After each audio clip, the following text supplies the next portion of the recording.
Hi guys, magandang araw po sa inyong lahat. Ito naman po ang kaibigan nyo si Jake. Sa video natin ngayon, pag-usapan po natin kung may chance bang manalo si idol natin, Willie Revillame, sa Senado. Before tayo guys magsimula, magpapasalamat po muna ako sa lahat ng mga viewers, silent viewers, at supporters sa channel ko.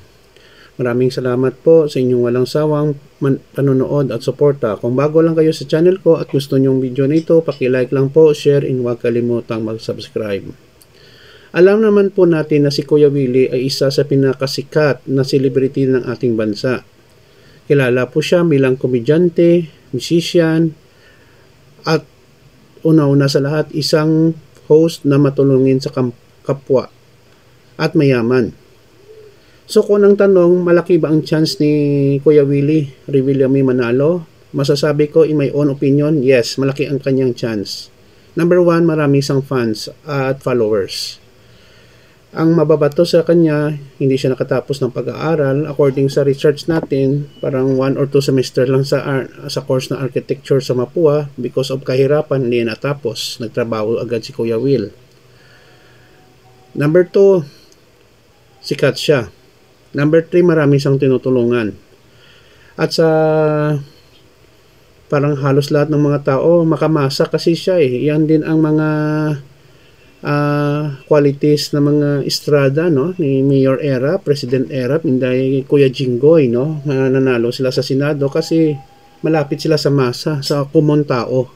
Mga mahihirap, matutulungin, no? Si Kuya Will.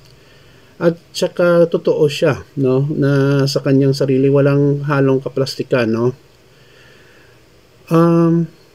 Siguro ang mapuntos lang nila kay Kuya Will, hindi ito nakatapos ng pag-aaral at walang alam sa mga laws. Hindi naman 'yon problema, no. Kahit si Kuya Bong Revilla, ganun din ang idol Lito Lapid, may mga staff naman makatulong sa kanya, no. So last time sa isang survey nakapasok nga si Kuya Will, no, sa number 12. Ako nga binoto ko nga si idol, no, Robin Padilla before. Akala ko gusto ko lang siya manalo, pero hindi ko inisip naging mga number 1 senador, no, si idol, no, bad boy Robin Hood Padilla, no, idol natin yan. So pinagtatawanan nga nila ako, bakit mo binoto, sira ulo ka talaga, chick. Feel ko lang na mabigyan ng chance, no, si idol Robin Padilla na maglingkod sa ating bayan. Naglingkod naman siya, no, kahit paano. So si idol Robin Padilla nga naging senador, si Kuya Will pa kaya. Okay, so yun lang po guys, no. Pakilagay lang po sa comment section ng ating video kung sa palagay nyo may chance ba. Sa akin, yes, may chance mananalo si Kuya Willie, no. Sa iba siguro wala. Depende sa inyo yan, no, opinion, no. So, yun lang po. Salamat sa inyong panonood at suporta. Please like, share, and huwag kalimutan mag-subscribe sa channel ko.